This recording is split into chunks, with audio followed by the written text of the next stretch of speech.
नमस्कार आपण देखुं टेक विज्ञान। आज आम यह वीडियो माध्यम जानिबा एमिति किछि चमत्कारी वशीकरण प्रयोग विधि जो वशीकरण प्रयोग विधि आपण माने जे कौनसी झियो पुओ स्त्री पुरुष जहाँ उपर चाहिए ताहा उपर करि पारिबे। देखंतु एथिपई आपण मानको कौनसी लोक को छुईबार मध्य आवश्यक नाही, केवल मात्र प्रयोग करने को पड़ो। मु आपण मानको केमिति प्रयोग करेंगे सबू किछि विषय वस्तु यही वीडियो माध्यम जनईदेवी। तेणु आपण माने वीडियो को संपूर्ण भाव में देखंतु। आउ जदि आपण मानको मो नंबर दरकार अछि एही वीडियोर शेष में मो नंबर पाइबे, किंतु आगरे दो नाही, शेष पर्यंत देखिबे मो नंबर पाई जिबे। आउ पाइला परे आपण माने संगे संगे कॉल करिवे नाही। सकाळ 9 टारू रात्रि 8टा पर्यंत आपण माने कॉल करिवे, किंतु अलग टाइम रे कॉल करिवे नाही। हाँ, जदि आपण माने पारिबे तो व्हाट्सएप रे जे कोनसी समय रे आपण माने मेसेज करि पारिबे। मो निहाती भाबरे आपनको रिप्लाई करिवि जदि देखिबि तो। देखंतु आपनक मोबाइल स्क्रीन रे गोटे जिनिस देखा जाउछि, याको कस्तूरी बोली कहा जाय थाए। आउ एही कस्तूरी एमिति प्रबल सुगंध जे कौनसी लोक यह प्रति आकर्षण हो जाए। किंतु देखंतु सुगंध को आकर्षण हेबा अलगा, किंतु काहाकू वशीकरण करिबा अलगा।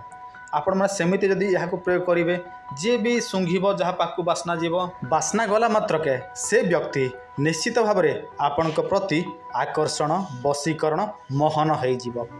देखंतु यह सबुठारु शक्तिशाली एवं चमत्कारी प्रयोग विधि जोटा कि तंत्र मंत्र दुईटी जगरे यह प्रयोग करा जाय थाए। मु आपण मानको संपूर्ण विषय वस्तु कहूची, वर्तमान आपण माने ध्यान देकी सुनंतु।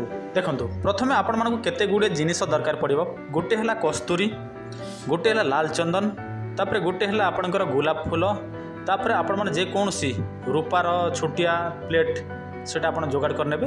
तापर आपनको दरकार पड़िबा गोटे मंत्र प्रथमे ध्यान देकी सुनंतु। मु आपनको कहि दोछि ओम नमो भगवते सर्वलोक वशंकराय कीली कीली स्वाहा।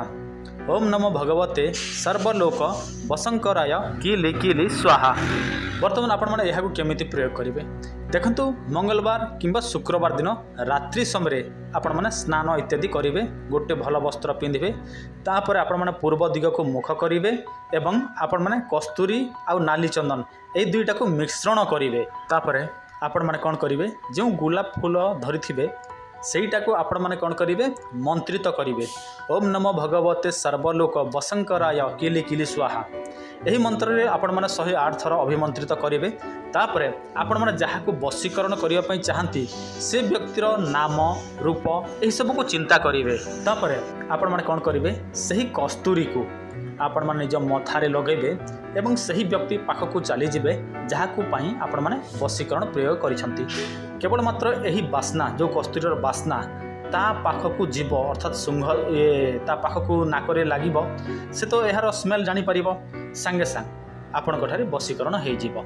किंतु आपण माने जहाँ भी करेंगे श्रद्धा विश्वास सहित करेंगे। आ जो मंत्र मु आपण कहली सेटा को निर्भुल भाव में मुखस्त करेंगे, तापर ही आपण माने प्रयोग करेंगे। आ एमती ना जे कागज देखि देखि मंत्र करेंगे आउ आपणकर हो जिवो, सेमिति हुए नाही। प्रथमे मंत्र को आपण निर्भुल भाव में मुखस्त करेंगे, तापर ही आपण माने मंत्र प्रयोग करेंगे तो काम करिवो। आउ कागज देखिए आउ वशीकरण करेंगे से सब चिंता छाड़ी दियंतु। यह हेउछि संजीवनी। जदि कौनसी व्यक्ति प्रतिदिन गोटे चामच क्षीर सहित व्यवहार करती से केबे मध्य बुढ़ा हेबे नाही। आ बुढ़ा माने व्यवहार कले से माने पुणी थरे भेंडिया हो जिवे। यह स्त्री पुरुष समस्त व्यवहार करि परिबे। अधिक विवरणी पाई आपण माने एही वीडियो देखि नियंतु। जदि कौनसी पुरुषर लिंग अति छोट कम से कम 4-5 इंच हम से माने लंबा मोटा करने चाहते ताहले व्यवहार करंतु यही टेक विज्ञान तेल। केवल मात्र 3 मास व्यवहार करेंगे ताहले आपनकर लिंग 8 ରୁ 10 इंच हम 100% ग्यारंटीर सहित। जदि आपण माने अन्य कौनसी वशीकरण प्रयोग करिसंती किंतु आपण मानकर वशीकरण हो नाही, जदि आपण माने काहाकू प्रेम करंती से आपण मानकू प्रेम करे नाही, ताहले आपण माने एही वशीकरण ताबिज निश्चय व्यवहार करंतु। देखंतु आपण जहाकू वशीकरण करिवे से व्यक्तिर नाम केवल आमको देबे एवं आपणकर नाम देबे, ता सहित एड्रेस देले आमे आपण मानकू यह बाय पोस्ट माध्यम रे पठाई देबु। 7-8 दिन मध्यरे यह पाई जिवे एवं आपणकर नाम अनुसार यह कार्य କରିଥାଏ 7 दिन 11 दिन 21 दिन मध्य आपण मानकु 100% ग्यारंटी माध्यम दि जाए तेणु चिंता करिवार कौनसी आवश्यक नहीं। यह पूर्व अनेक लोक यही ताबिज नहीं सारी जदि आपण मानक विश्वास लागू ना आपण मैंने आमर चैनल देखि नियंतु सेठी आमे अनेक लोकंकर मेसेज आपण मानकु देखै देइछु जो माने व्यवहार कर सारी तेणु आपण माने काहाकु वशीकरण करिया पय चाहंती व्यवहार करंतु एही ताबिज ता सहित आपण माने सट्टा जुआ लॉटरी गंजा लड़ई खेल जदि खेलंती ताहले व्यवहार करंतु ध्रुत विजय ताबिज देखंतु आपण मानकु किछि करिवार नाही आमे आपण मानकु सब किछि प्रस्तुत करिकि पठै देब।